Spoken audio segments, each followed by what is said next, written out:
So ayun, live broadcast na tayo. Pakitawagan po, Brother Jumong, si Bro Marte.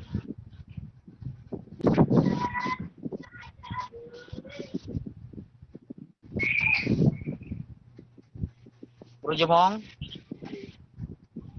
Saan na ba si Bro Marte? Yung setting pala.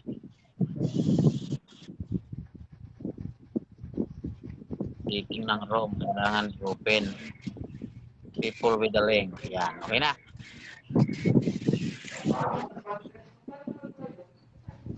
Pakibigay lang po ng link para ma-share ko sa iba, makasubaybay sila.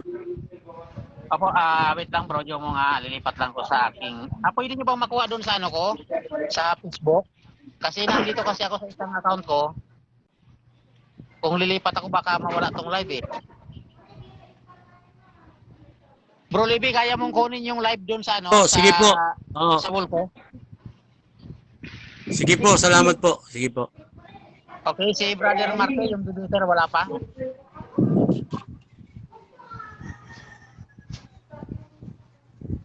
Sino pwede mag-invite kay Bro Marte?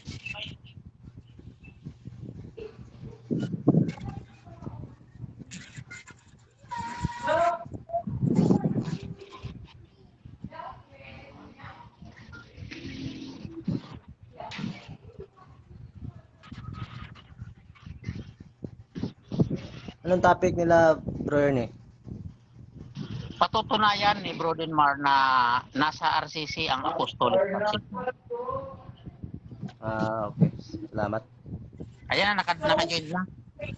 So, ayun mga kapatid, dahil ang oras ang ating hinahabol, medyo maiksila ang time nila.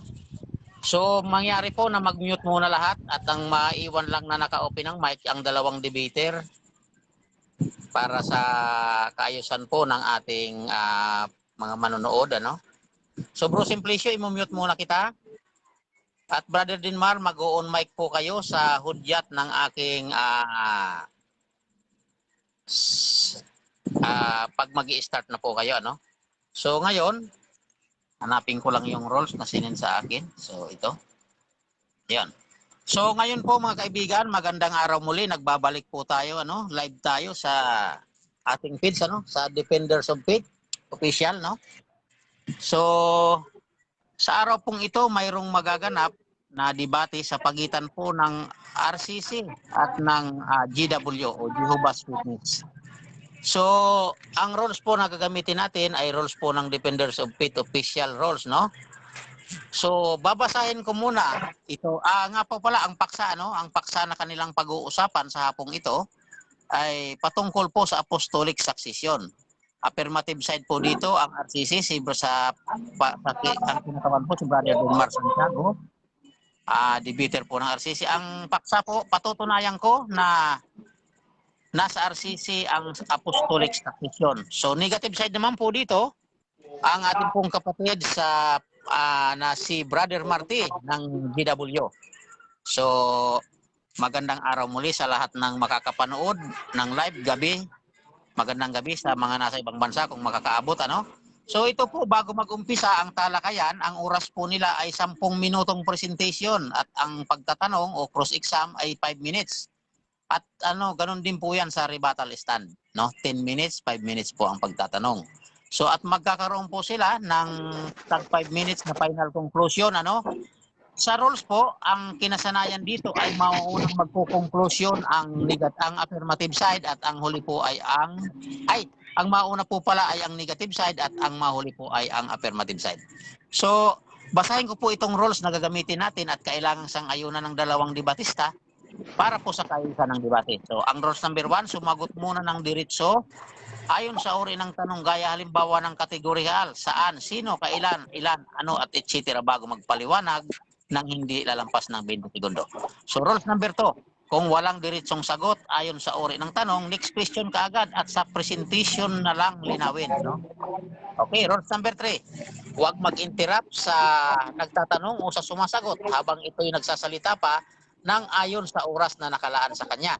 Ibig sabihin, kung may 20 seconds po siya, huwag po kayong mag-interrupt para po kayo hindi mapatawan ng isang warning. So, sa rules number 4, sa unang cross-examination, ang nang magtatanong ay dapat nakabase lamang sa kung ano ang unang itinindig ng affirmative or negative. Ibig sabihin po mga kapatid, kung ano lamang ang inilatag sa unang pagtatanong, doon lamang magtatanong. Ano? So rules number 5, ikalawang cross-examination ng magtatanong, dito pa lamang maaari makapagtanong ng kahit ano batay sa paksa or topic. So basta pasok sa topic. So rules number 6, out of the topic are not accepted. Rules number 7, no side comment. At ang rules number 8 po natin, no and pro attitude. At ang rules number 9, ang bawat paglabag sa ating rules ay katumbas ang isang warning. No? So ito po, tandaan po natin, pag nakalabag po tayo sa rules, may katumbas na isang warning. Ayon sa moderator po, na magbibigay ng warning.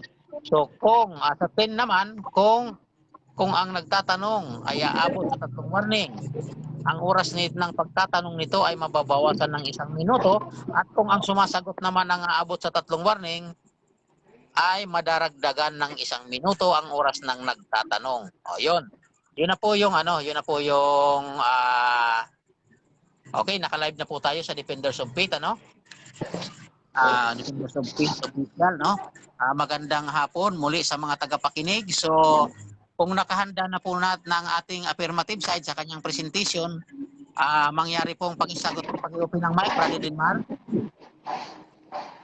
Yes. Okay. So, okay, Brother Denmar, ang iyong 10 minuto ay magsisimula now.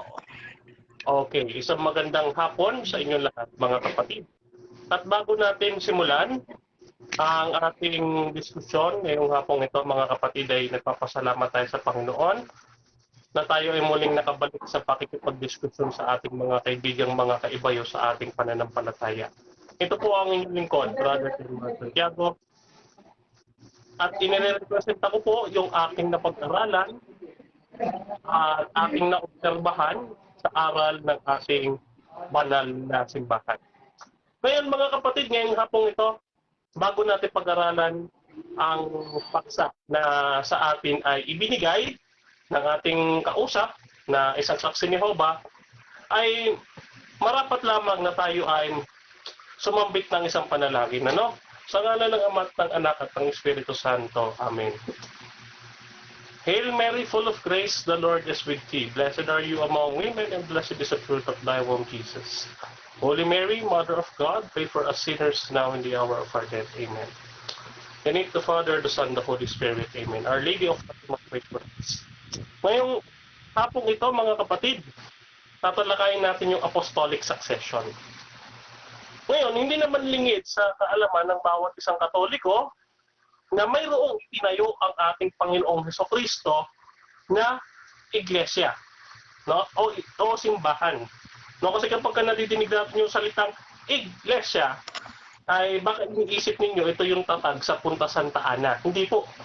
Pag sinabi nating iglesia, ito ay nakaugat sa salitang ugat mula sa Griego na ekklesia o simbahan.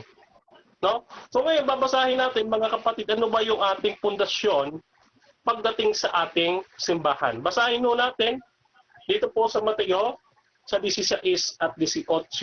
Basahin natin. Ang sabi, at sinasabi ko naman sa iyo na ikaw ay Pedro, at sa ibabaw ng batong ito ay itatayo ko ang aking iglesia. At ang pintuan ng Hades ay hindi magwawagi laban sa kanya. Ayan. So nakita ninyo mga kapatid sa aking pagbasa, idinidiin natin na ang Panginoong Jesucristo ay nagtayo lamang ng isang iglesia. Isa lamang, aking iglesia. At kanino itinayo? Bagaman ang ating Panginoong Jesucristo ay siya ang tinatawag nating cornerstone ng simbahan. Cornerstone, tandaan ninyo. Ang ating apostol na si Pedro, siya ang foundation stone. Bakit? Ang sabi, itatayo ko ang aking iglesia at sa ibabaw ng batong ito. Para malaman ho natin kung sino yung bato, ay basahin ho natin yung mga talata bago pa magsalita ang ating Panginoon Kristo sa bahaging ito. Basahin po natin ito po sa Mateo sa mga talatang 16, yung kaninang binasa ko. 16, basahin na natin. Sabi ganito. Ayan. Sumagot si Simon Pedro at sinabi niya, "Ikaw ang Kristo, ang anak ng Diyos na buhay." Sumagot si Jesus at sinabi sa kanya, "Mapalad ka, Simon, anak ni Jonas, sapagkat hindi laman sa dugo ang nagpahayag nito, kundi ang aking Ama na nasa langit." Bakit ito na itanong, no, ng ating Panginoong Kristo, o bakit niya nasabi na ang apostol na si San Pedro ang siyang pagtatayuan ng iglesia, no? Bakit to? Kasi nung una, sabi niya, no, sino baga ako sa mga tao? Sabi nung iba, siya daw ay si Juan Bautista, sabi nila siya daw ay ang Elias, no? At sumagot, no? Yung pinakamahinang apostol sumagot, ang sabi, "Ikaw ang Kristo, ang anak ng Diyos na buhay." Ano sabi ng Panginoon? "Mapalad ka, Simon Pedro, na anak ni Jonas, kapagkat hindi ito inihayag sa iyo ng laman, kundi ng aking Ama na nasa langit." At ano ang sinundan? Ang sabi niya, "At sa ibabaw ng batong ito." Sino yung bato? Babasahin nun natin para mas maliwanag. Sino po yung bato na tinutukoy ng ating Panginoong Kristo? Si Apostol San Pablo ang ating pagsalitain dito po sa Efeso. Sa Efeso, Kapitulo 2, versikulo 20. Ganito ang sinasabi ni Apostol San Pablo. Sabi niya ay ganito, "Na itinayo sa saligang inilagay ng mga apostol at ng mga propeta na si Jesucristo ang batong panulok." Kita ninyo, no? Ang batong pinagtayuan ng iglesia ay ang mga apostol, no? Yan, napakaliwanag po niyan. Ang pinagtayuan ay mga apostol. Ang batong panulok o yung cornerstone sa English, no, ay walang iba kundi ang ating Panginoong Jesucristo. Ngayon, napatunayan natin sa Biblia, no, na mayroong isang simbahang itinatag ang ating Panginoong Jesucristo. Subalit hindi pinangalanan ng Biblia kung alin bang simbahan ang itinayo ng ating Panginoong Jesucristo sa ibabaw ng batong iyon, na walang iba kundi si Apostol San Pedro. No? Ngayon, sino po ba ang dapat nating pagbatayan pagdating sa tinatawag nating primary sources? Pag sinabi natin primary sources, mga kapatid, ang Biblia, primary source po ito.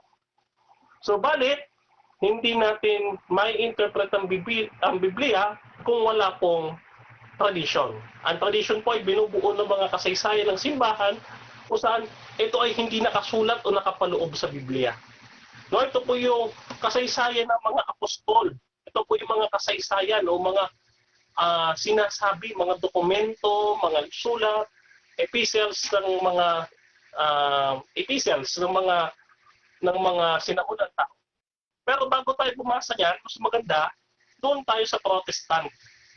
Kasi ang ating kausap, Protestant. So isang Protestant scholar, no, ang ating babasahin, siya mismo magsasabi, sino nga ba yung batong pinagtayuan at ano ang pangalan ng simbahan? Ito po, basahin natin. Ang sabi dito, no, ng isang Bible scholar, Protestant scholar na si Oscar Cullmann. Sabi ni Oscar Cullmann, ito "On this rock, I will build my church." The idea of the reformers, ito yung mga reformers, yung mga Protestants, no, kasama si Calvin, si Luther, no, at kung sino-sino pa mga Protestante. That is referring to the faith of Peter, or quite inconceivable that in the view probably different setting of the story, for there is no reference here to the faith of Peter, but rather the parallelism of "thou art rock, and on this rock I will build," shows the second rock can only be the same as the first. It is evident that Jesus is referring to whom? To Peter, to whom he was given the name rock. He appoints Peter, the impulsive but not persevering in the circle, to be the foundation of his ecclesia. To the extent the Roman Catholic Church exegesis is right and all Protestants attempts to attest this interpretation are to be rejected. Ayan po, binabasa ko, mga kaibigan. Baka sabihin nyo, nanloloko ako. Ayan yung aking binabasa. No? Yan ho yung aking binabasa, mga kaibigan. Ngayon, ang sabi ng Protestant scholar na to, ating i-dissect, sabi niya, no, yung pinagtayuan ng simbahan ay si San Pedro. No? At ang Roman Catholic Church exegesis daw ay tama. At kung sino man Protestant ang tumutol dito, aniya, sabi niya ay dapat i-reject. Kaya kung ano man yung marinig niyo mamaya sa aking katugali, i-reject natin. Kasi Protestant mismo nagsabi, i-reject din sila. Ngayon, alin po yung simbahan o eklesia nga na binabanggit doon? Ayon sa kasaysayan, ito po, no? Ito ay primary sources na ating sinasabi. Sabi dito sa Ancient Medieval History, page 236, sabi dito, history reveals in the establishment of the church, our Lord Jesus Christ appointed Saint Peter as his vicar to administer his church. Paramount among these offices to the position which was entrusted to Saint Peter, he was in the rock which upon the church is built. And what is this rock? Ito, tuloy natin basa. Ang sabi, the principal reason why the Roman state tried to crush the church was a political one. It pervades the Catholic Church to exist. In the year 64 to 68 AD, Nero started the persecution of Christians. Look at this, mga kapatid. Ayan, binabasa ko. So, hindi tayo naglolokohan dito na gumagawa ako ng kwento.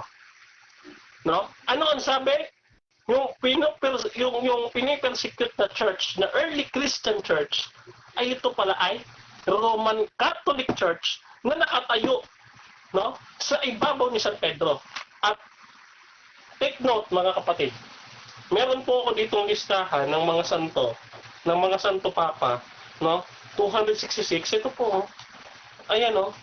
World history from Saint Peter to Pope Francis, the 266 Pope. Ayan ho, ayan ho. Ayan ho. Ayan. So para hindi tayo maglolokohan, no? From Peter, no? From Peter, no, pinalitan ni Linus, no? Si Linus ang ikalawa, no, after ni Saint Peter, no, until bumaba Okay. na Time's up. Time's up po. So muli magandang hapon, dyan po nagtatapos ang unang presentation ng ating affirmative side mula sa panig ng RCC, si Brother Denmar Santiago, no, sa kanilang paksa na pinag-uusapan na apostolic succession. So mga kaibigan, tuloy po tayo, no? Dadako tayo ngayon sa cross-examination na 5 minuto po ito, no? Brother Marte, nakahanda ka na po ba Isa po. sa iyong mga katanungan? Ano po pangalan ng aking katunggali? Nalimutan ko Siya po pangalan. si Brother Denmar. Wait lang po at isit ko lang po yung Brother kasi may Denmar. para to. Wait lang, brother, hanapin ko lang yung time ko, clock ko ito. So, timer. Okay. So, i-reset ko lang yung time ng ano ba to? Hindi. Clock. Timer ito.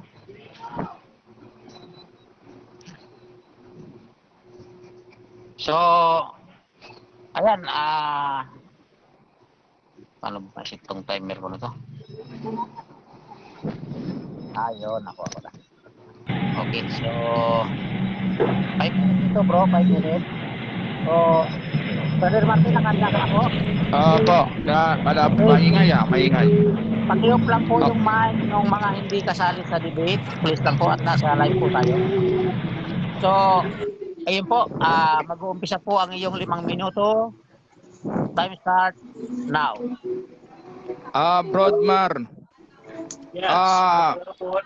Gumamit ka ng Matthew 16:18. Alam mo ba na ito ay translation yung salitang ecclesia? Oo, translation. That is Greek. Yes. Alam mo rin ba na Hebrew ang salita ni Jesus Christ nung sinabi niya yan? Yes, Hudyo siya. Oo. Yes, ano yung sinabi niya diyan? Ecclesia ba? Kasi nga, sabi nga natin na ay isang Griegong salita. Ano yung ginamit niyang salita? ni Jesus Christ nung sabihin niyang itatayo niya kay Peter? Ano, hindi ko maintindihan yung tanong mo, pakiulit. O, pakilino. Ano yung translation niya ng Ecclesia na sinabi niya kay Jesus Christ? Nung salita ni Jesus Christ. Ano yung original na sinabi niya? Hindi ako bumasa ng Hebrew, bro. Oo, hindi ako bumasa. Kaya doon ko tanong sa Greek. Kasi yun ang ginamit ko eh. Aminado ka na yan ay translation. Hindi yan ang original na sinabi ni Jesus. Di siya makatbid ba na yung sinabi ni Jesus hindi yan ang original na itinayo na sinasabi mo Ecclesia. Yung translation lang yan. Oo. Ang sabi niya, sa Hebrew, pero yung salitang ipinanulat ng mga alagad ay na, no? Alam mo ba, nasa unang sulat ni Mateo, Hebrew yan. Yes, alam ko. Nung isulat ni Mateo yan, Ecclesia ba sinulat niya? Ecclesia, sinulat ni Mateo dito. Oo, yun ang pinakaunang natagpuang manuskripto eh. Hindi inaamin mo, bro, na hindi yan, walang binanggit si Mateo na Ecclesia.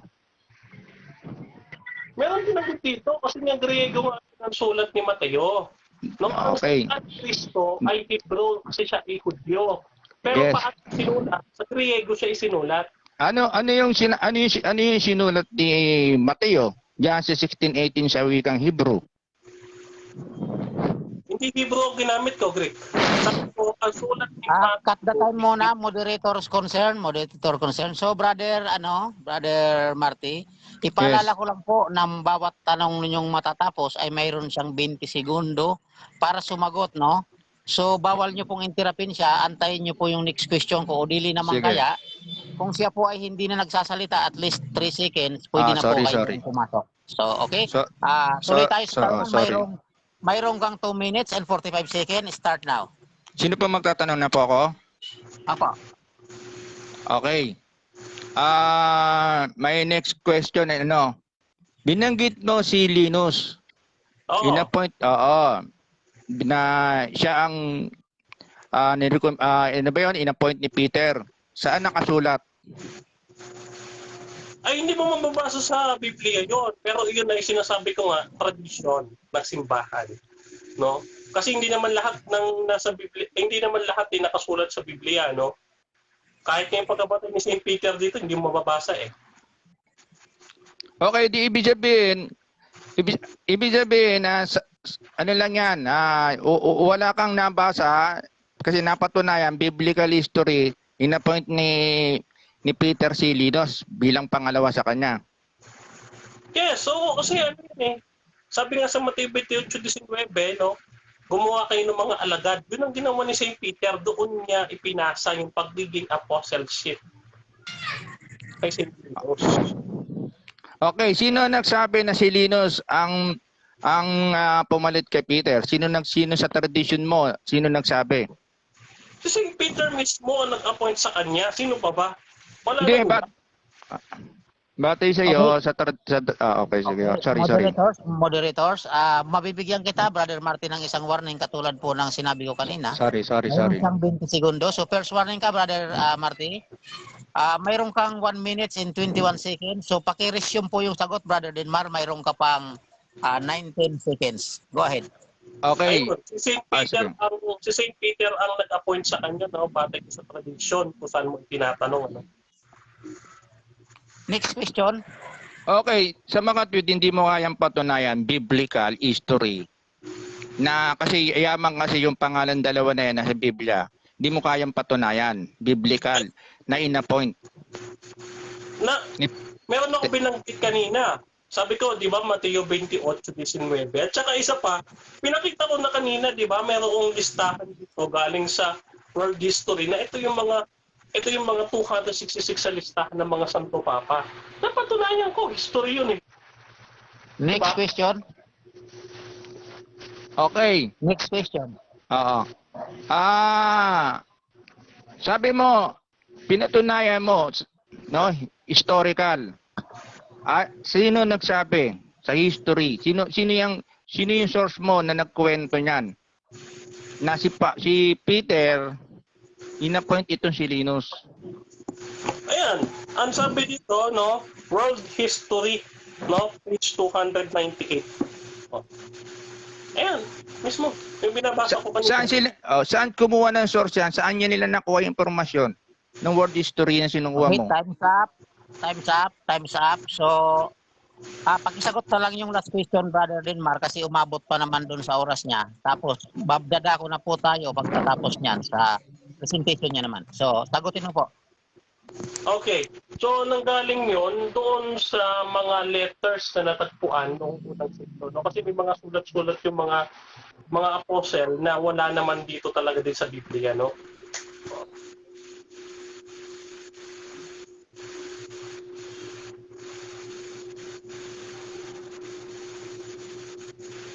Ayun, so dyan na po nagtatapos ang 5 minuto na tanungan. So, dadako naman tayo mga kaibigan sa pag ano naman po ito sa presentation naman po ng negative side, no? Si Brother Marty ng GW.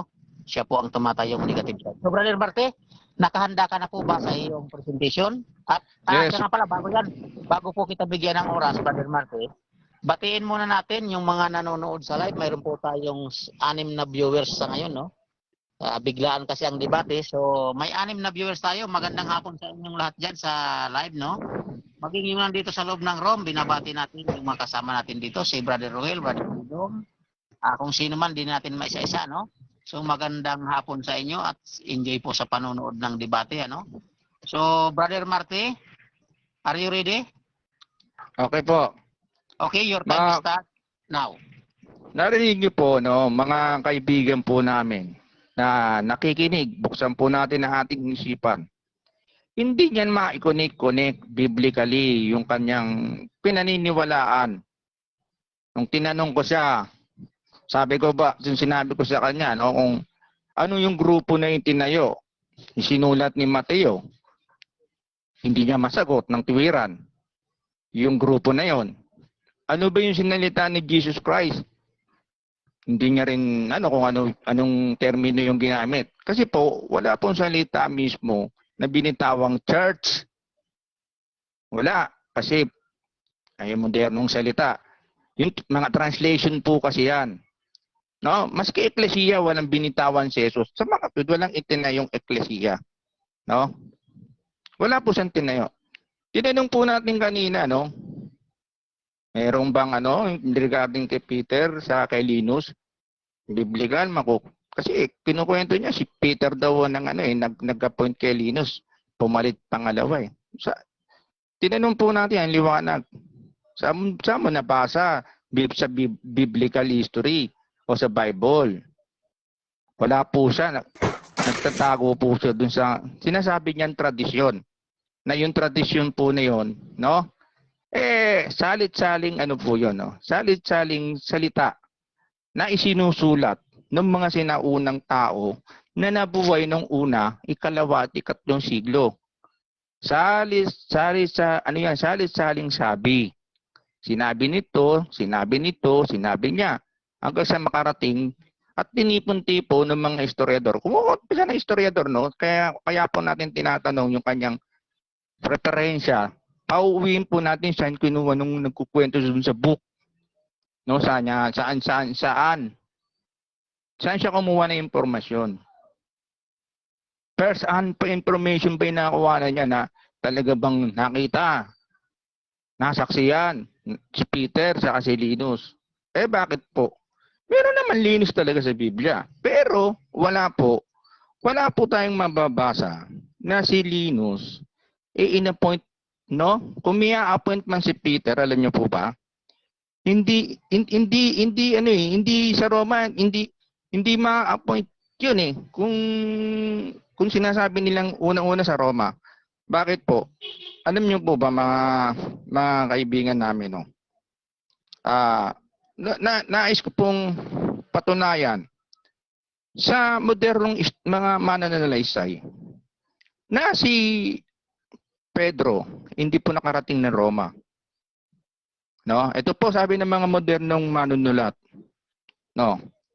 Sabi niya si Dr. Quito sa kanyang encyclopedia, sabi po niya There is no sufficient reason for believing that Peter was ever even so much as within the walls of Rome.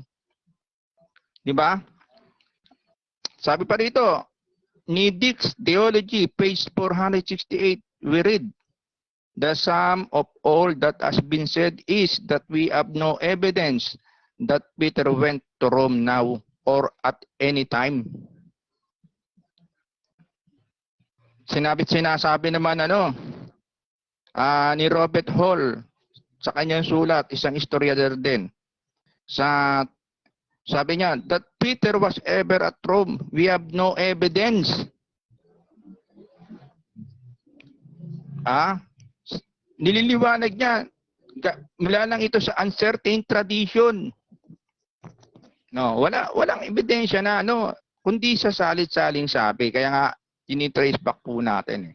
Alam nyo, mga kaibigan ko, kung hindi nga nakapunta sa Roma, tapos ito pa si Linus, i-appoint niya ron. Kasi alam nyo, totoo, si Paul, nakapangaral doon.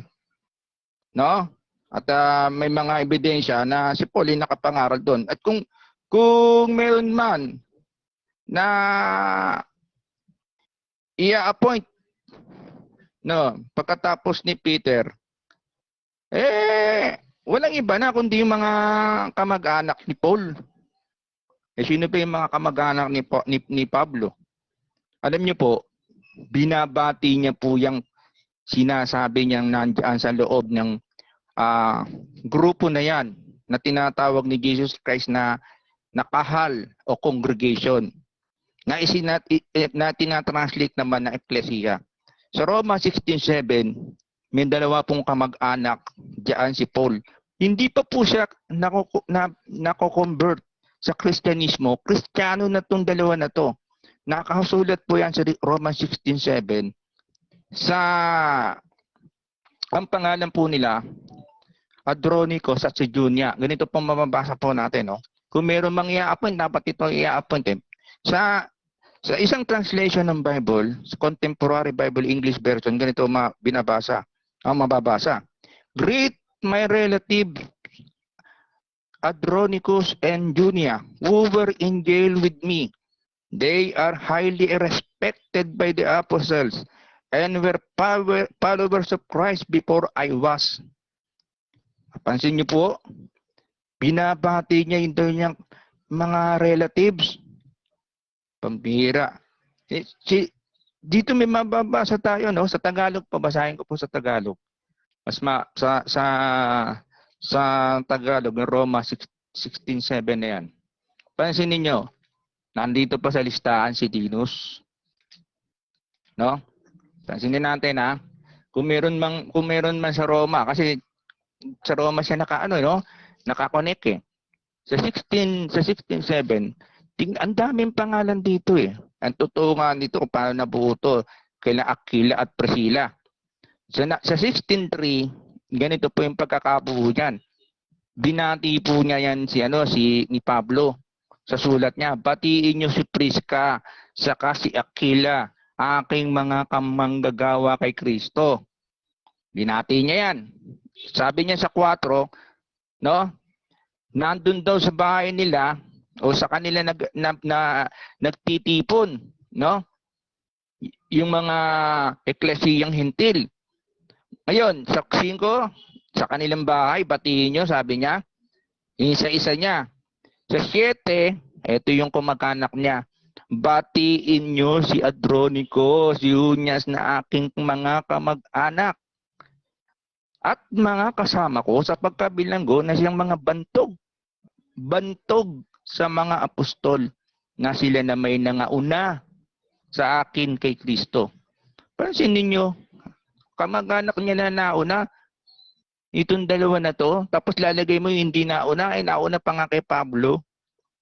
Kung biblical history, mga kaibigan po namin, baka maniwala pa ako itong dalawa na to. Ito pa ang pumalit. Bakit?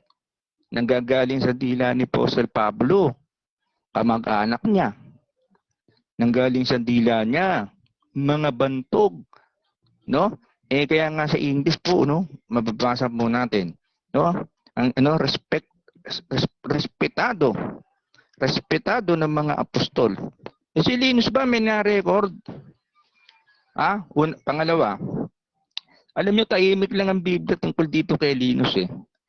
Isang beses lang po nabanggit yan sa totoo lang si Linus At nang banggit niya si Linus, wala naman sinasabing ina-appoint siya.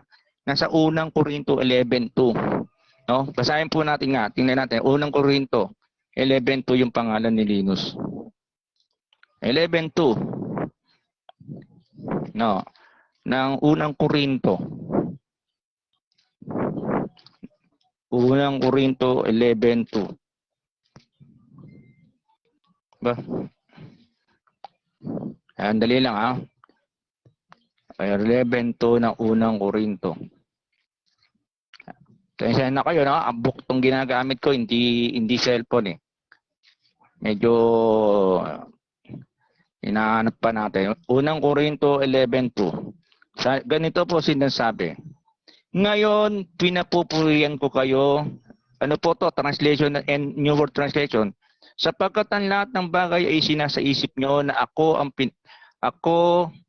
at ang pinangawakan ninyong maigpit ang mga tradisyon na binigay ko sa inyo na gaya ng mga binigay ko sa inyo. No? Time. Yes. Time up po.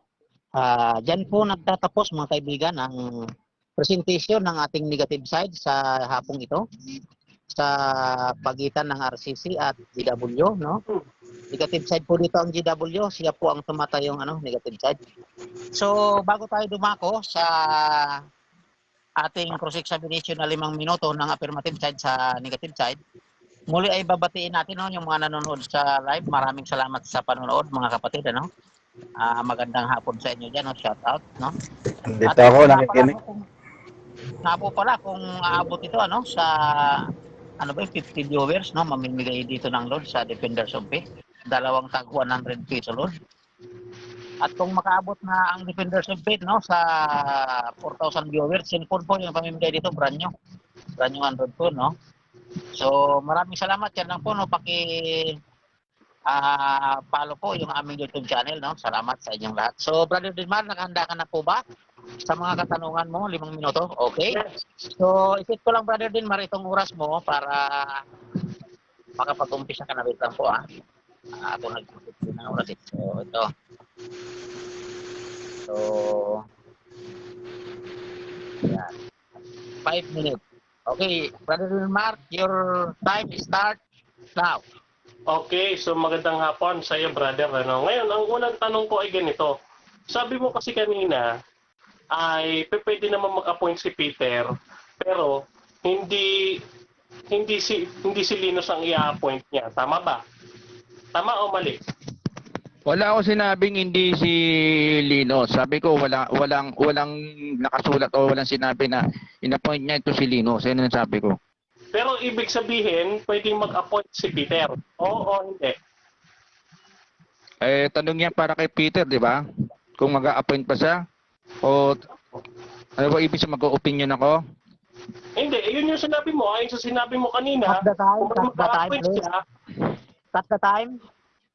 Ang rules po natin dito, kapatid, ipaalala ko lang sa inyo, kung categorical po yung question, kinakailangan munang sumagot ng categorical bago magpaliwanag ng hindi lalampas sa 20 segundo. Ibig sabihin, binasa ko nila kung ang halimbawa, yes or no. So, yun po muna yung unang lalabas sa bibig ng sasagot, Halimbawa, ang sagot, tama o mali, okay, yun po muna yung unang lalabas at saka ipapaliwanag mo ng 20 seconds bakit gano'n ang sagot mo. So, ang oras mo po ay 4 minutes and 29 seconds, Brother Dilmar. Tawag dito, i-resume lang po natin, yung iyong oras at tuloy po ang tanungan. So, time start now. okay. Sabi mo kasi, brother, kanina, narinig ko nilista ko pa nga dito. Sabi mo kasi dito, ay pwede mag-appoint si Peter. So, pwedeng si Aquila o kaya si Priscilas. Ngayon, tanong ko, makakapag-appoint pa si Peter? Oo o hindi? Kung makapag-a-appoint, no, posible naman yan. Okay, next question. Next question. Kung makakapag-appoint, pwede niya bang i-appoint si Linus? Oo o hindi? Walang sinasabi na gano'n sa Bible o sa banal na kasulatan. Sa yan,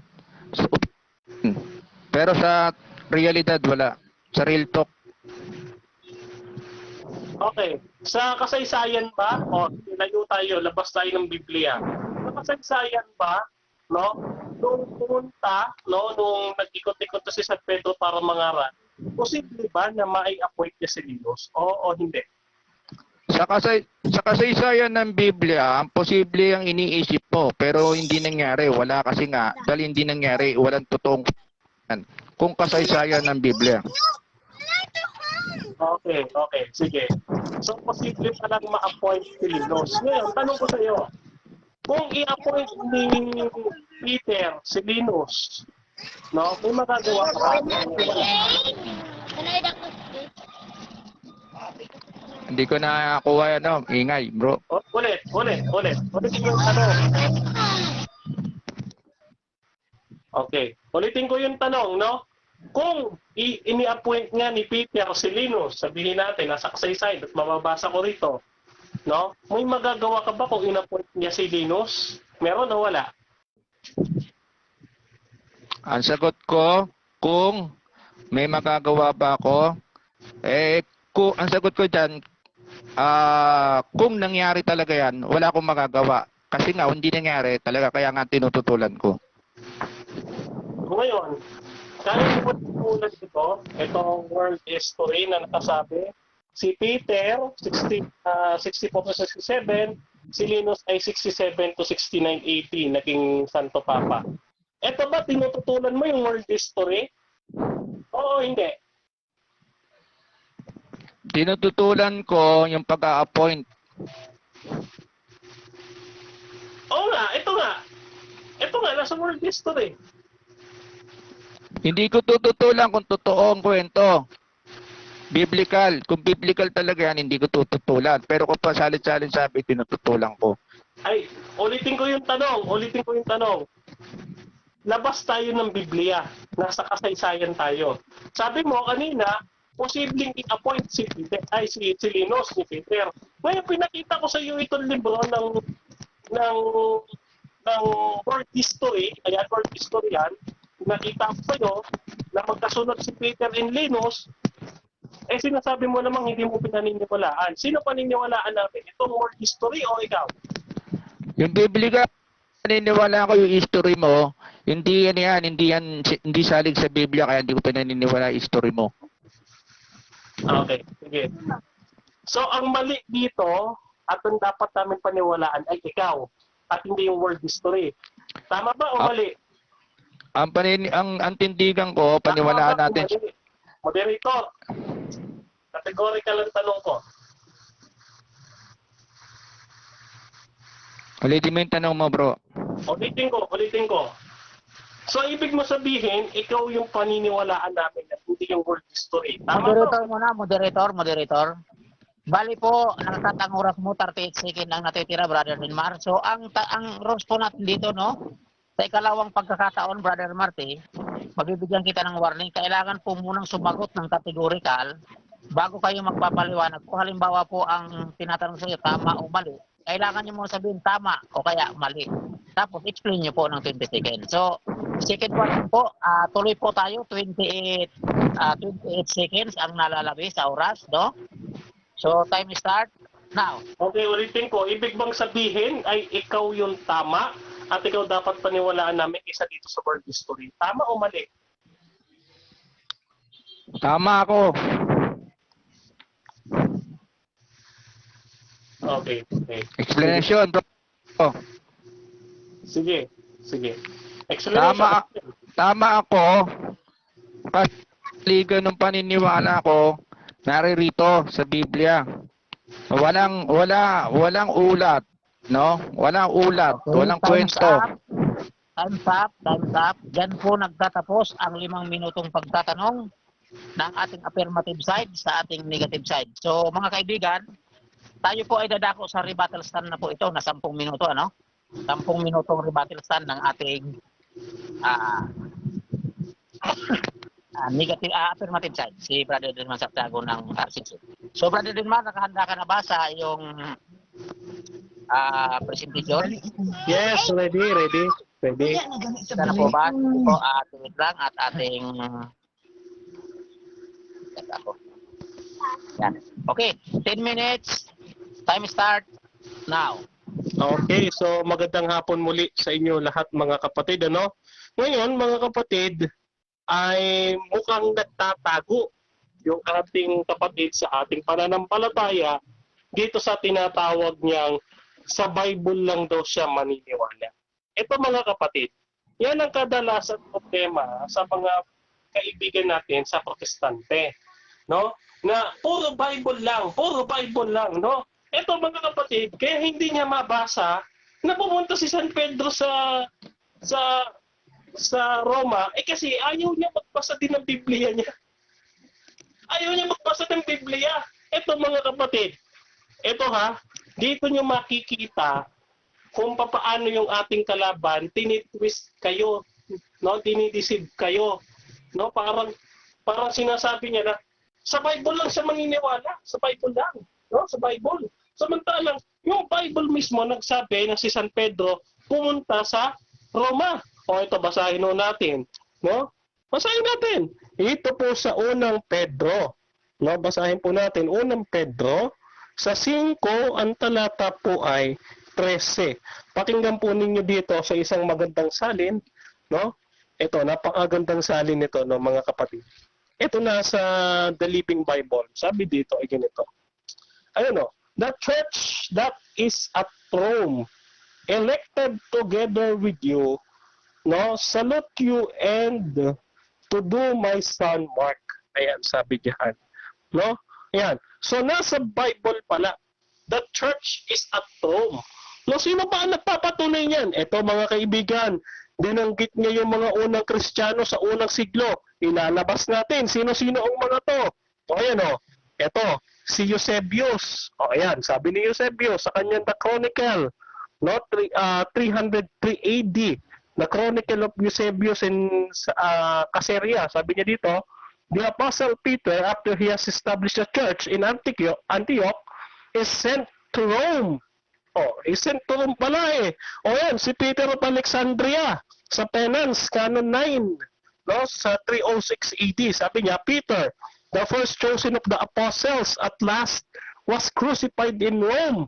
O yan, pinako pala sa Roma si Apostol San Pedro doon sa Rome. No, at sino pa nagsabi niyan? No, ito, patunayan natin. Mas marunong pa ba siya dito sa mga scholar na babanggitin natin? Ayan, si John Norman Davidson Kelly, no, sa kanyang Epistles of Peter and Jude, page 218, Babylon was becoming in Jewish and Christian circles is symbols title for Rome. O yan, o. O, isa pang New Testament scholar, si Gary Birch and Jean Green and Lynn Kohek, sabi niya dito, sa A Survey of the New Testament within its cultural context, page 402, sabi dito, early church testimony confirms Peter was martyred in Rome. Di ba yun ang sinabi ni Peter of Alexandria? Siya ay minartir doon sa Rome, ipinako, no? O, ito pa, sabi dito ni Philip Comport, no, The New Testament Text and Translation Commentary, page 755, Peter was using Babylon as a code for Rome. O, ayan, no? O, isa pa, a commentary on the Bible ni Paul Achinater, sabi niya dito, page 106, Babylon stands for Rome. O, ayan, mga kapatid, no? Mga kapatid, makikita ninyo, no, sabi niya, mas tama ako, no, kaysa dito sa binabasa kong world history sa inyo. Mas tama ako, sabi niya, dahil sa paniniwala ko. Mga kapatid, sinong paniniwala ninyo? Yung paniniwala niya sa sarili niya o itong katotohanan na sinasabi natin? Tandaan ninyo, yung binabasa natin, primary sources. Pag sinabing primary sources, mga kapatid, sila ay mga historiador, mga Bible commentary, at mga theologian na nagsabi ng kanilang pag-aaral. sila ay nag-aral mismo. No? Kaya sino paniniwalaan natin? Yung ating kausap o siya? Yung mga ating sinang. No? Kung paramihan lang ng reference, mas marami tayo mga kapatid. Mas marami tayo. Yun nga lang ito mga kapatid.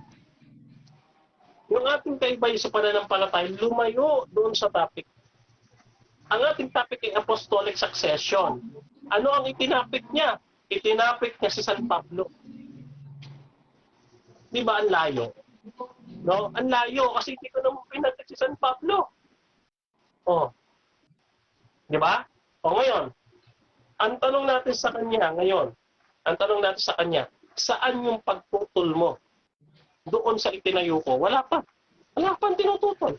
Ang itinutol niya mga kapatid, dito na sa Mateo 16:18, linawin natin. No?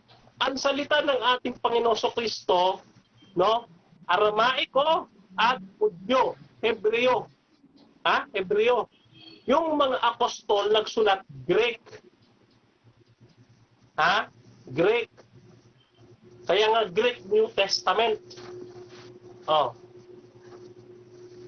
Ang Biblia mga kapatid, ang Old Testament isinulat ng Hebrew, ang New Testament isinulat through Aramic and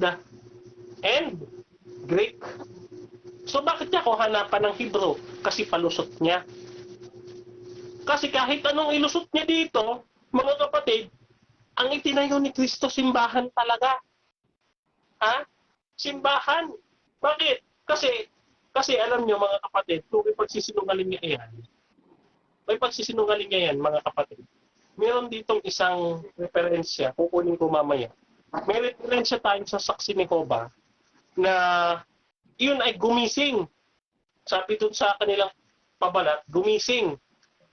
No, may Watchtower magazine pa. Kukunin natin yan mamaya at ilalabas natin yung sinasabing pansanlibutang organisasyon, sabi ng mga saksi ni Jehovah. Nung translate sa kanilang JW website na nakatranslate, no, Worldwide Church. Subukan nyo. Tapos sasabihin niya, wala daw church. Palusot niya yun. No? Ang hindi niya matutulan, mga kapatid, yung sinite natin, pagdating dito sa Bible, na ang itinayo, Catholic Church. At itinayo kay San Pedro, itinayo sa mga apostol. Hindi niya man tinutulan yan Yung sinabi ni San Pablo, itinayo sa ibabaw ng mga apostol. Efeso 2:20. Hindi niya natutulan yon. Wala siyang pagtutol sa apostolic succession, mga kapatid. Ang tinututulan niya, wala daw mabasa sa Bible na in-appoint ni Peter si Linus. Kasi, mga kapatid, problema, nakukulong siya dito sa Bible. Nagkukulong siya, samantalang ang usapan namin, Bible at kasaysayan. Kaya nga umuha ako Kasi may kasaysayan. Bakit mo ngayon iniipit yung sarili mo sa Bible? Kung may kasaysayan naman. Tapos, kung tinanong ka sa kasaysayan, sasabihin mo, salit-saling sabi. Na hindi mo paniniwalan. Bakit ka pa nagsabi na ang ating pagbabasihan sa diskusyon na ito ay Biblia at kasaysayan? See? So kung hindi mo tatanggapin yung kasaysayan, ito na rin mismo, kaibigan, ang naglulugod sa sarili mo. Kasi ikaw ang nagsabi, patutunayan sa kasaysayan, napatunayan ko, ayaw mo naman. Wala akong magagawa diyan. Sabi nga ni St. Bernadette, we are here to inform, not to convince. Ayaw mo, nakakulong ka dito sa Biblia. Nakakulong ka dito. Samantala napakaliwanag.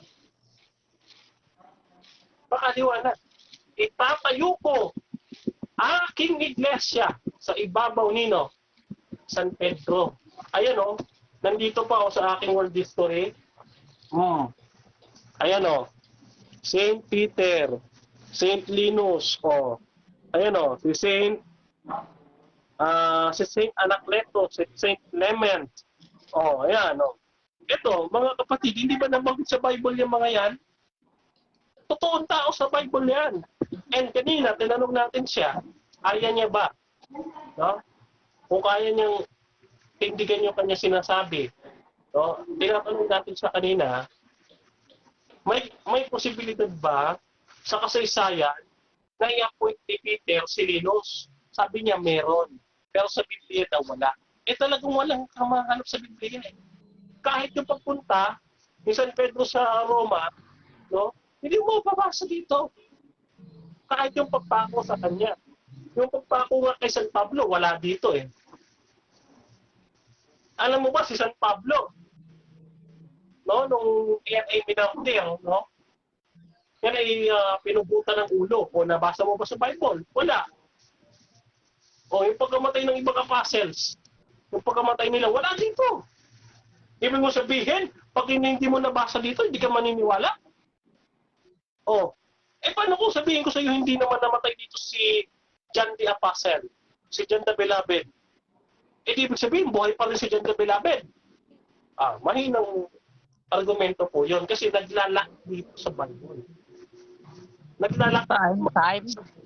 Time's up. Diyan po nagtatapos ang rebuttal stand ng ating affirmative side sa panig po ng RCC. Si Brother Denmar Santiago po, siyang Catholic defender, no? So mga kaibigan, dadako naman po tayo sa ikalawang pagtatanong, no, ng ating kapatid na si Brother Marty ng GW. So linawin ko lang po sa iyo, Brother Marty, dito po sa pagkakataon ito, maaari mong itanong yung kahit ano basta po pasok sa topic, kahit hindi niya po inilatag, ay maaari mong itanong o kahit hindi niya i-present, no? Basta po pasok sa topic ninyo. So Brother Marty, isit ko lang po ang iyong 5 minuto para sa iyong mga katanungan.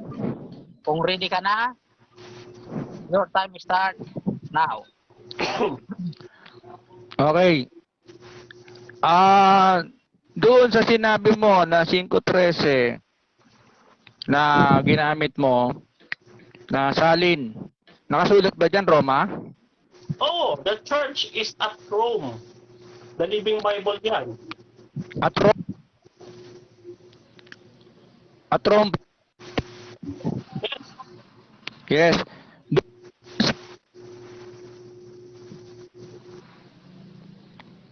Pakiulit. Sa unang Grego, nung isulat yan, nung mga apostol, Rome ba nakasulat? Hindi Rome. Hindi. Pero, yun ay code name.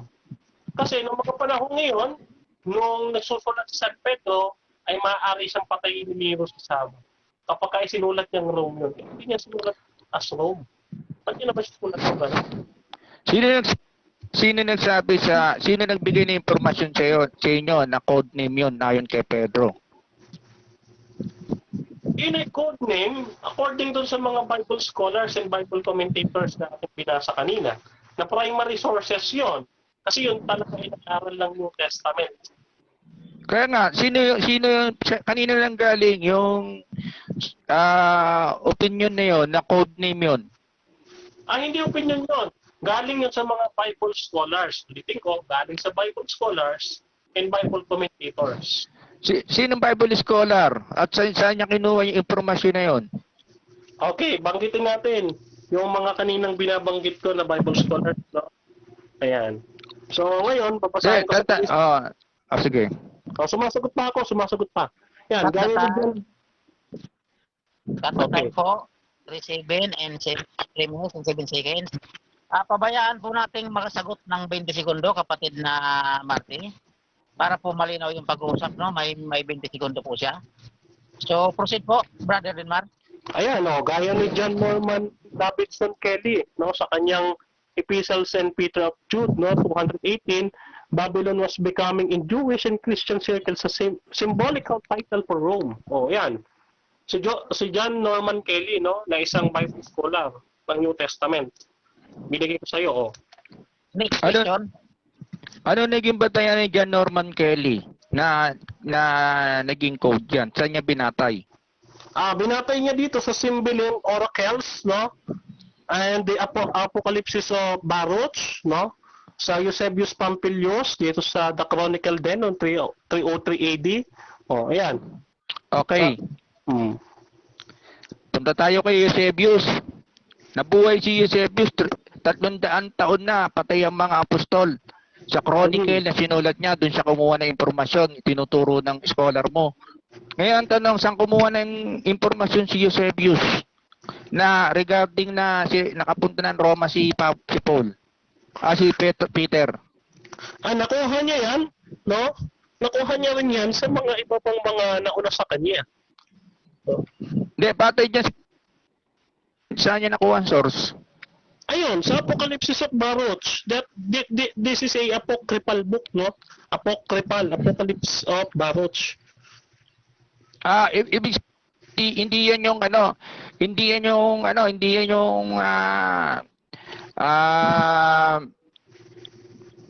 yung Bible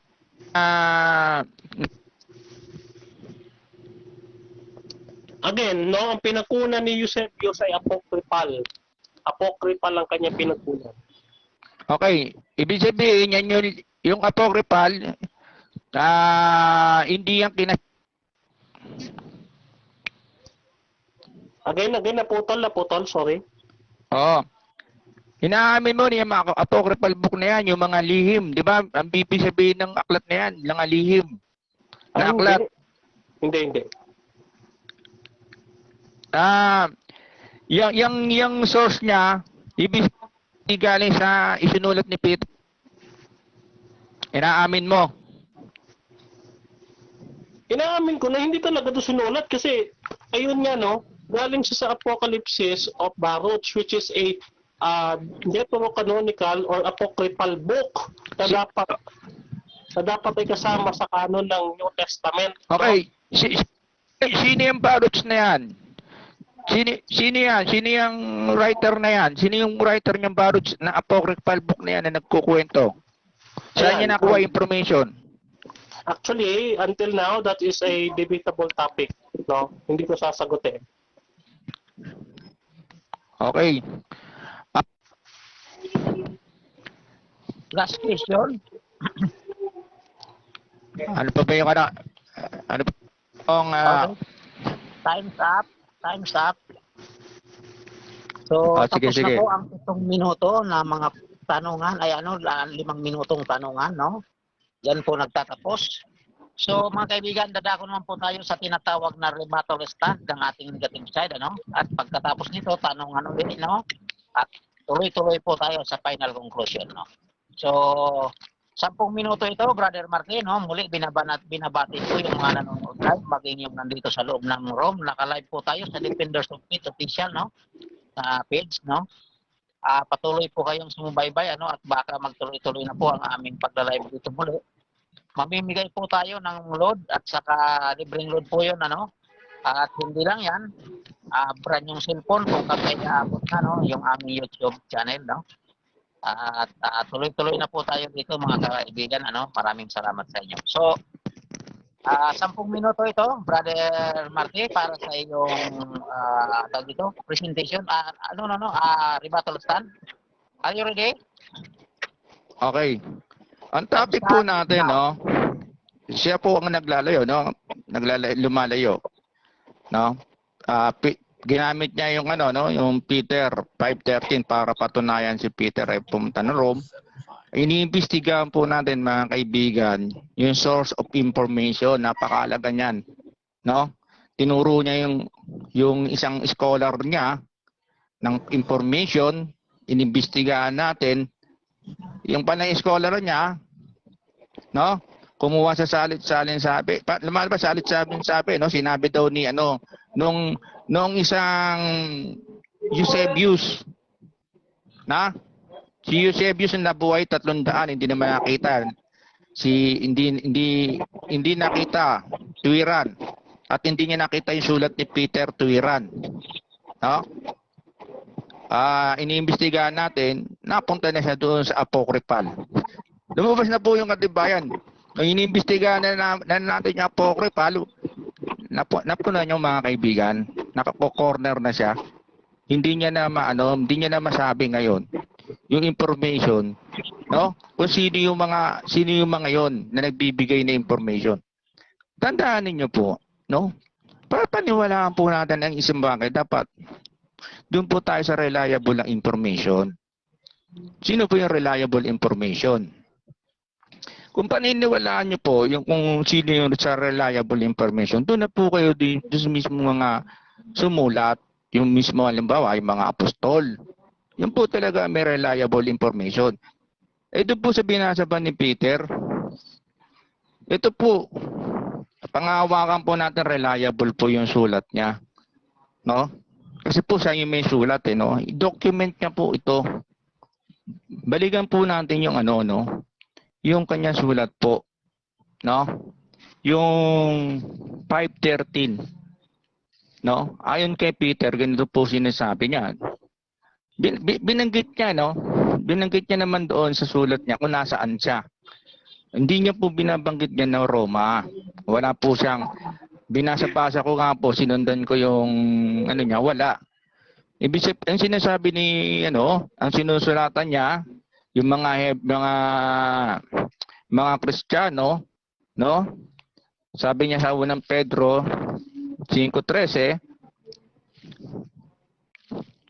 ano sabi niya sa 13? Siya ay nasa Babylonia. Sinabi ba niya, siya ay nasa Roma? Sabi, code daw, code. May tinuro ba si Pablo, si Peter na code yan? May info bang binigay? Anong code ko to Salit-salin sabi. Meron, yan. Yung salit-salin sabi, meron. Pinatutunayan niya, nung iniimbestigahan natin, hindi niya na mapatunayan. Pero mismo, yung may katawan, walang sinasabi na code niya yan. Na code yung Babylonia po na yan. Ngayon, balik po tayo sa topic sa lundo na usapan. Pati-read na po natin, wala po, biblical, no? Biblical, wala sa mapatunayan. Maski sa history, kita nyo, di ba? Wala pa rin. Ang ginagamit niya, puro nabuhay na matagal na panahon. No? Hindi niya mapaatras-atras yung kanyang mga dokumentong pinaniniwalaan na ang topic natin, no? Yung succession, patunayan niya, documented. Dire-diretso. Alam niyo binasa niya yung kay Eusebius, yung pinakikita niya po. Alam niyo po, sinulat po ni Eusebius yung 300 years ng panay ang mga apostol. Sinulat niya yun, kinuwento niya yun sa aklat ni Eusebius. Pero ang tanong, yung information, saan ang galing? Di ba? Ngayon, dito po tayo sa kanilang aklat. Ito po, manunuri po ito na Katoliko. Jesuita po na ito, Catholic Jesuit ito. Si John Mackenzie. Ano po pinatutunayan po ni John Mackenzie? Sabi niya, sa aklat niya, The Roman Catholic Church, New York, 1969, page 4.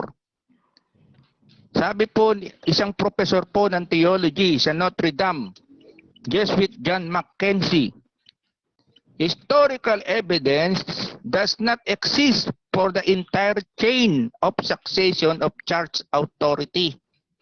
Napakaliwanag po. Walang nag-exist na ebidensya ng entire chain of succession of church authority.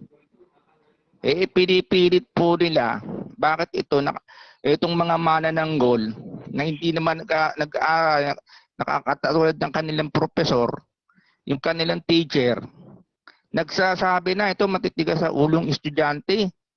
Pinipilit yung hindi tinuro. Sinabi ng kanilang profesor sa theology, walang interchain, walang kadena, walang ebidensya, wala nag-exist na evidence, historical.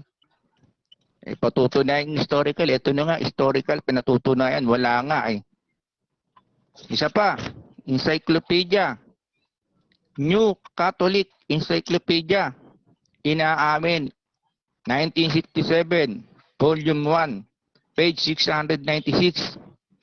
The scarcity of documents leaves much that is obscure about the early development of episcopate.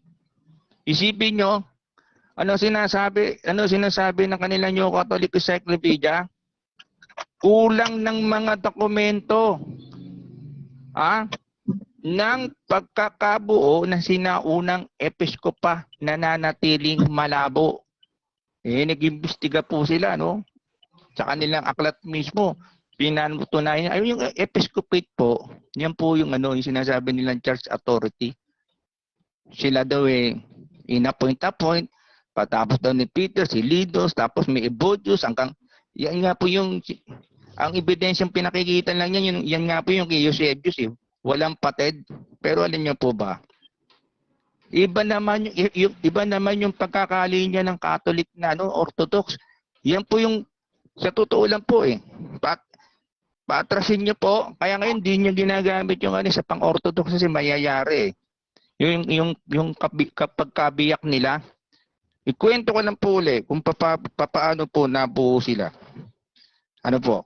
Ganito po kung paano nabuo po yung simbahan. No?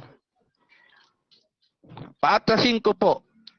Yang kinaniban po natin ng kaibigan, kung yan ay Roman Catholic. Ano po? Alam niyo po, 1054 po. No? Okay, time's up. Time's up po.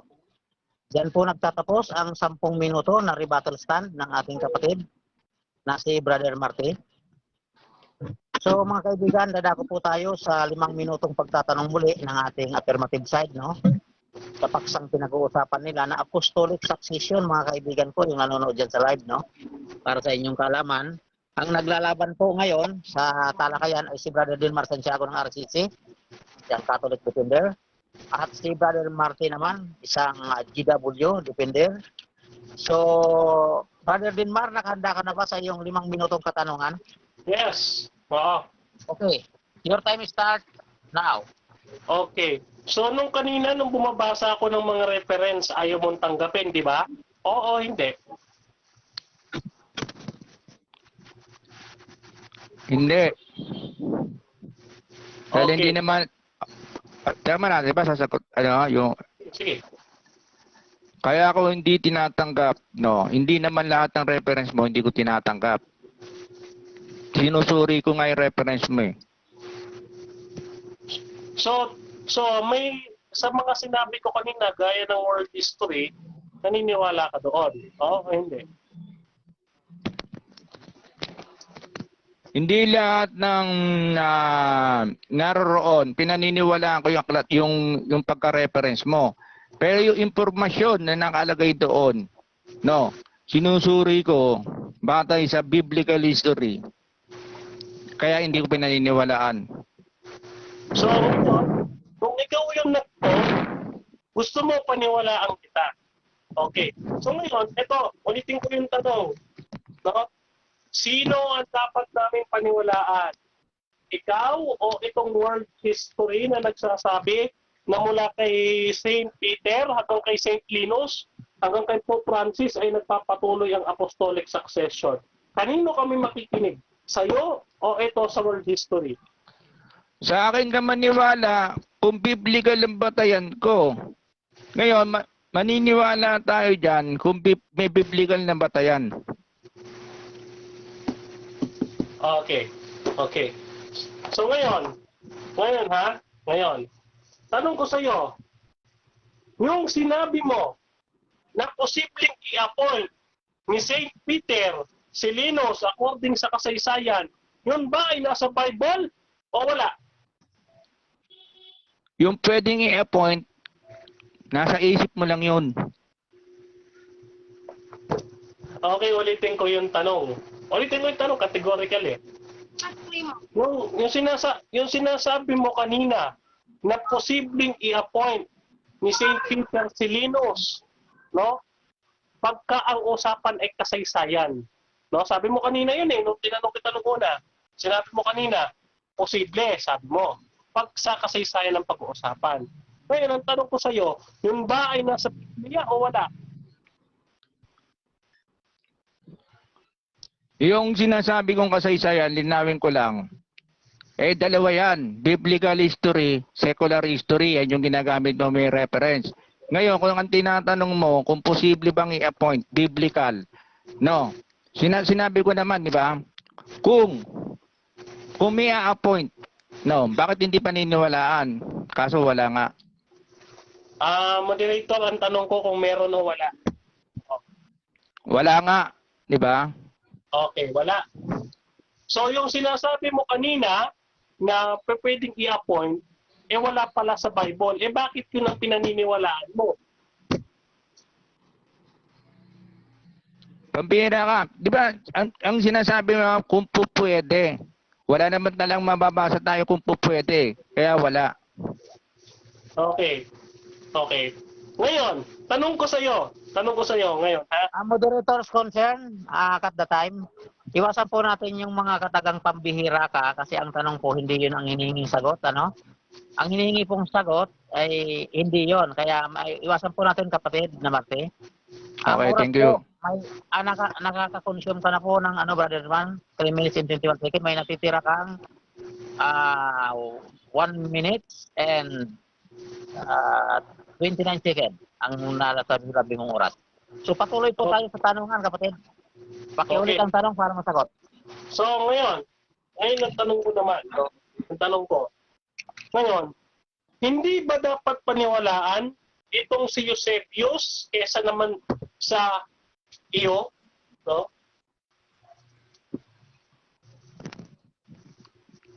Kung biblical lang kinukwento niya, no, at may batayan sa Biblia, dapat paniwalaan. Kung wala, hindi dapat paniwalaan.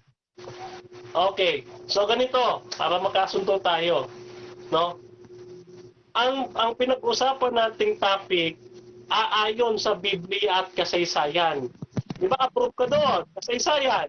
Ba? Pagka, kaya patutunayan ng kasaysayan, nakabatay sa Biblia. Kaya yun ang natin, itatayo natin, patutunayan mo yung paniniwala mo salig sa Biblia at kasaysayan yung nakasalig sa Biblia, hindi yung galing sa guni-guni. Okay. Okay, ngayon, eto, tanong ko sa iyo. Si San Pedro na apostol, saan namatay? Saang lugar siya namatay? Wala akong tinayong ganyan eh. Pwede ako magtanong, moderator, ha, moderator. Pwede ako magtanong, basta At the time, connected sa topic. sa ayon po sa ating rules, sa ikalawang pagtatanong, maaring itanong basta pasok sa topic ko. Kaya allowed po yung question, pakisagot lang po, Brother Martin, mayroon ka pang 15 seconds para sumagot. Walang ulat sa Biblia, bro.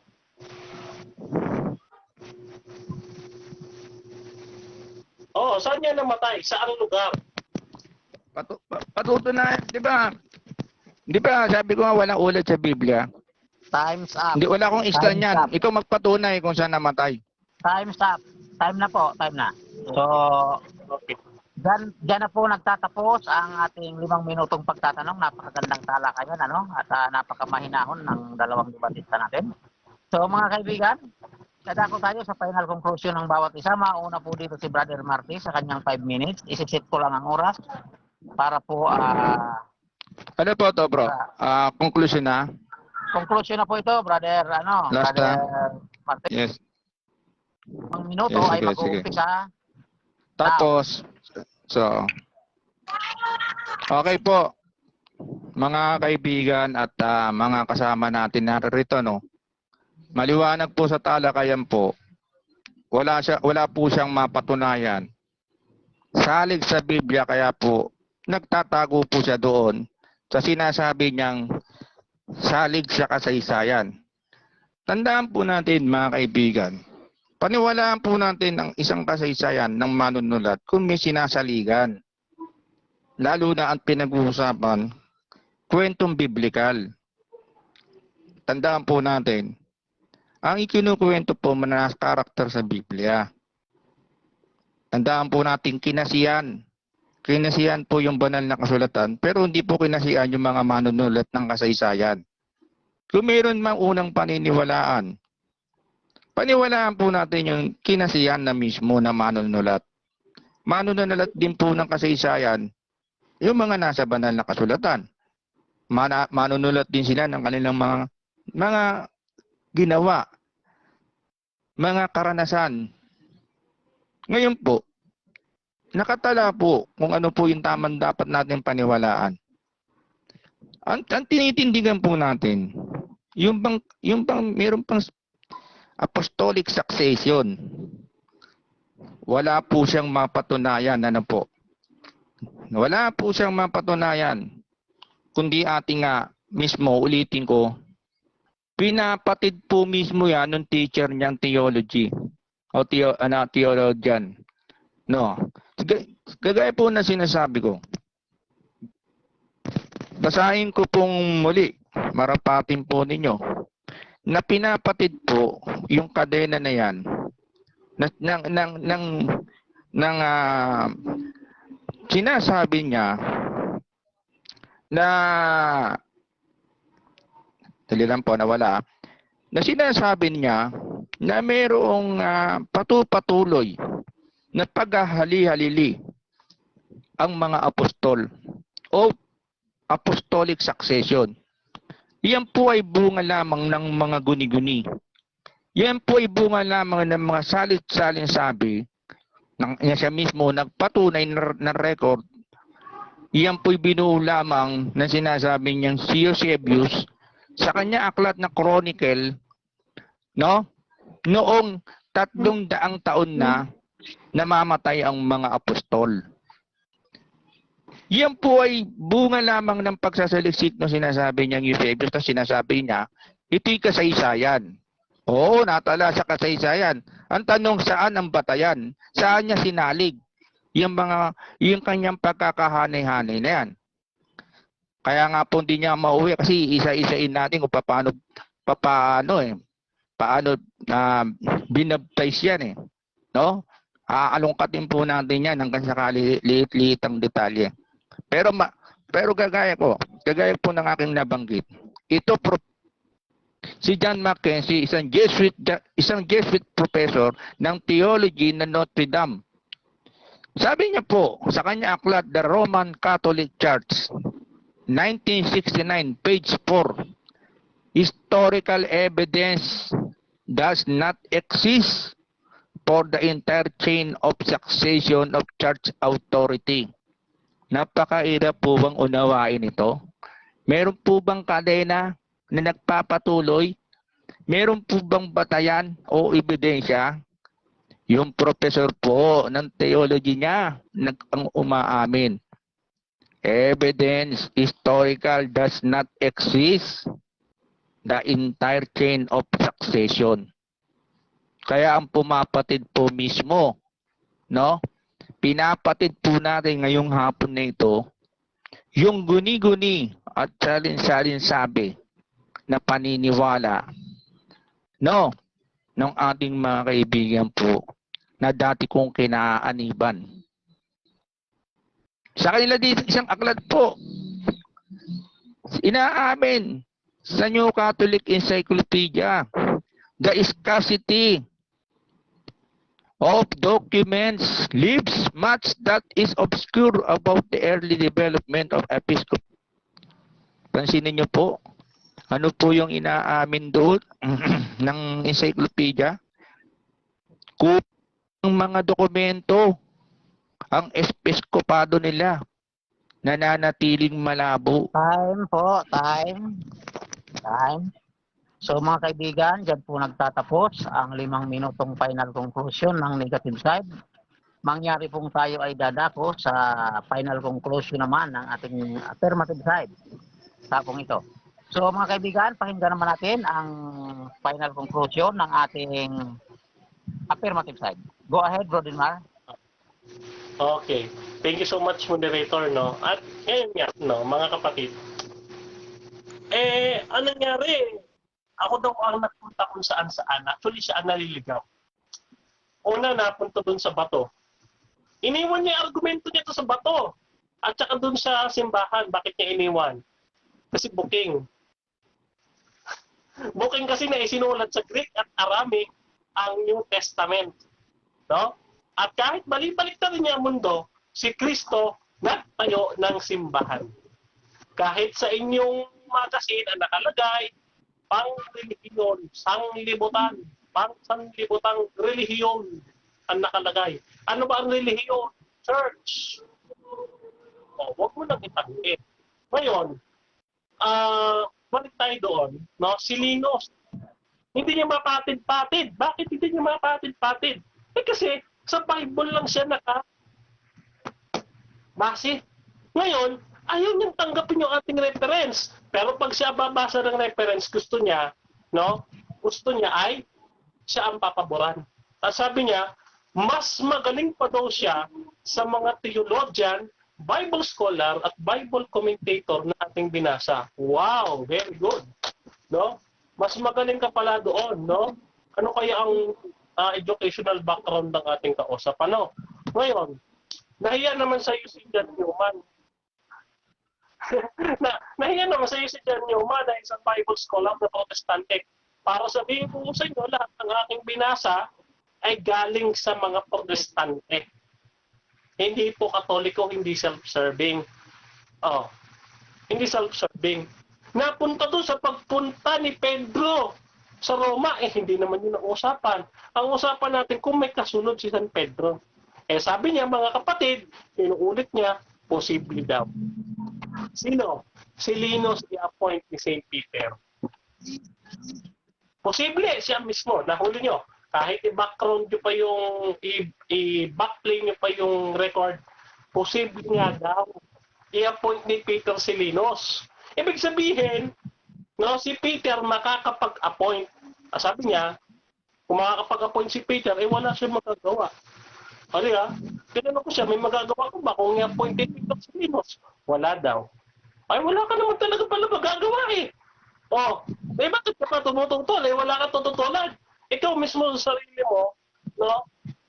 Ikaw mismo sa sarili mo, ayaw mong tanggapin yung referensya. Pag ako bumabasa, gusto mo, ikaw ang tatanggapin. Bias doon, kaibigan. Oo. Ngayon, ito. Para sabihin ko sa iyo, itong binabasa natin dito, world history. World history, ano? World history. Ito ay mga history. No? So, bakit naman kami sa iyo maniniwala? Ano ba yung background mo para maniwalaan ka namin? Ano? Ngayon, punta tayo doon sa kanya sinasabi na kulang daw ang dokumento ng simbahan. Hindi ibig sabihin na kulang, hindi na magsasaliksik yung simbahan ng dokumento. Diyos ko po. No? Kulang nga eh. O, hindi harap ka dun sa mga ibang libro namin. Sure ako, kompleto na. Basic. O ngayon, sabi mo, nahati. Mayroong hatian. No, yung simbahan. Oy, para sabihin ko sa iyo, nung nahati, nagkaroon ng Western at saka Eastern, may Santo Papa pa rin. Oh. Kaya hindi naputol. Nasaan yung sinasabi mo naputol? Guni-guni mo lang. Oh. Guni-guni lang. Kaibigan, ha? Ayan, oh. Oh, ayan. Oh, ang dami, oh. Oh. Mga pangalan ang dami, oh. Oh, hanggang kay Pope Francis. Oh, 266 Pope. Hindi na putol. Oh. Tapos sasabihin mo, ito kasi yung kasaysayan nila eh. Alam namin yung kasaysayan namin. At nung nagkaroon ng schism, may Santo Papa pa rin kami. Hindi na wala yun. Hindi na putol yun. Bakit? Basahin natin mula sa Biblia mismo. Mateo 16:18, ididiin lang natin. Ano sabi dito sa Mateo 16:18? Basahin natin, no? At sinasabi ko naman sa iyo na ikaw ay Pedro, at sa ibabaw ng batong ito itatayo ko ang aking iglesia, at ang pintuan ng mga Hades ay hindi magwawagi laban sa kanya. Kaya kita mo, Time's up. Diyan po nagtatapos ang 5 minutong final conclusion ng affirmative judge, si Brother Deman Santiago ng RSCC. So, mga kaibigan, bago natin tuluyang itapusin ang debating ito, bibigyan ko po ang bawat isa na magpasalamat sa mga nanood, ano? Pasasalamat po. Ito pawang pasasalamat. Wala na pong rebat, walang atake, side comment. Basta ito po ay pawang pasalamat. Mauna ka na po, Brother Denmar. Pasalamat. Ayan, no, maraming salamat, no, sa buong buo ng Defenders of Faith, no, sa mga admins nito at kay Ka Ernie na ating moderator, at sa ating mga kasama dito sa group chat, ay sa group video, no, si Hiro, si Ryan, si Cal, si Marty, si Sispo na lagad sa Panas, no, si Jan, si Kuya Eric, si Clyde, si Pastor Rosendo, si Roel, si Eduardo, si Ka Edwin, si Levi, si Jumong, at sa iba pa, no, na hindi ko nabanggit, no, pasensya na, hindi ko kayo maisa-isa. At saka, salamat din sa mga nasa live, no, yan man ay positive o negative comment, tinatanggap natin yan bilang patas, no, na pag-observe sa kung ano-ano napapanood ng mga diskusyon. Nawa ang katotohanan lamang inyong matagpuan dito sa naging diskusyon. Yun, mga kapatid, no, sana ay buksan natin ang ating kaisipan. Kayo na po ang bahalang tumimbang sa lahat ng aming nasabi, no? Maraming salamat po and God bless. Time's up, time's up. So, Brother Marte, mayroon ka rin pong 1 minuto na pasalamat sa mga nanood. Okay? Time start. Isang magandang hapon po, mga kaibigan namin na nakikinig. Narinig nyo naman po siguro yung aming paraan ng pagpapalitan ng pangangatwiran. Nakita nyo naman po na yung aking paraan. No? Wala po tayong paligoy-ligoy na sinasabi ng ating katunggali. No? Gumamit po tayo, biblical ang saligan. No? Naniniwala sa kaysaysayan kung ang kasaysayan naman nakasalig din ang batayan sa batan. Kaya pinasasalamatan ko at minsan pa, no, naging mapayapa yung pag-uusap namin. Kaya sana po magpatuloy yung ganitong uri ng usapan. Ilabas lang natin ang tamang katwiran. Nasa sa inyo na po ang pag-atol. Narinig nyo naman po yung palitan ng ng mga referensya. Salamat po. Okay, tayo. Naman. So, dito na po. Opisyal na nagtatapos ang ating debate sa hapon dito. Maraming salamat sa mga nakinig at sumubaybay. Ano? At siyempre sa dalawang debatista natin, hindi magaganap ang debate. Wala ang dalawang ito. Maraming salamat sa inyo. Okay. Hindi ko naman isang mabati kayo, mga kaibigan. So dito na po nagtatapos opisyal ang ating debate. Where out. Pwede magtanong, Bro Ernie? Pwede po, pwede po tayo magtanong dito sa mga nagbabati. Pero bago yan, kayo po muna pala din may mag-moderator, kayo muna may gagawin ako sa saglit at ayusin ko yung Bro Lebe? Bro Lebe? Sige po, tanungan po kayo mga brother. Pwede po magtanong doon sa dalawang debate. Tanong lang ako. Opo, papatayin ko nga bro, kaya pupunta ko doon sa Facebook ko. Tatanong lang ako kay Bro Marte. Opo, sige po. Welcome po. Oo. Ito lang bro, mga dalawang tanong lang siguro. Opo. Sige bro. Yung hit namin ni Bro, wala ba yun? Oo o hindi? Kategorikal lang bro. Bro, maingay. Hindi kita nakakit. Saan ba yun? Ang ingay. Hindi kita nakaintindihan. Ila. Ulitin mo bro. Sige, maingay. Tanong ko bro, naniniwala ka ba bro sa history? Oo o hindi? Naniniwala ako basta yung history kasalig sa Biblia. Ang batayan, Okay. matibay yan. Okay. Yung ginamit mong history bro, pinaniniwala mo ba o hindi? Alin nyo, anong history yung sinutukoy mo na binangkit ko? Yung binasa mo kanina, ano bang history? Alam yun kasi wala ka naman binangkit. Hindi. Sana tinukoy mo kasi, bro, yung Para maano. Kasi ikaw nga nagbasa noon. Dapat mo kay bro. Oo.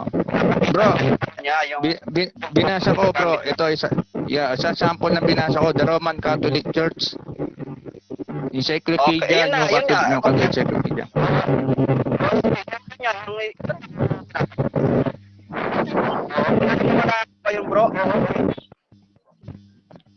Itong sinasabi ni John Mackenzie na walang katibayan. Bro, categorical muna. Pinaniniwalaan mo ba yun?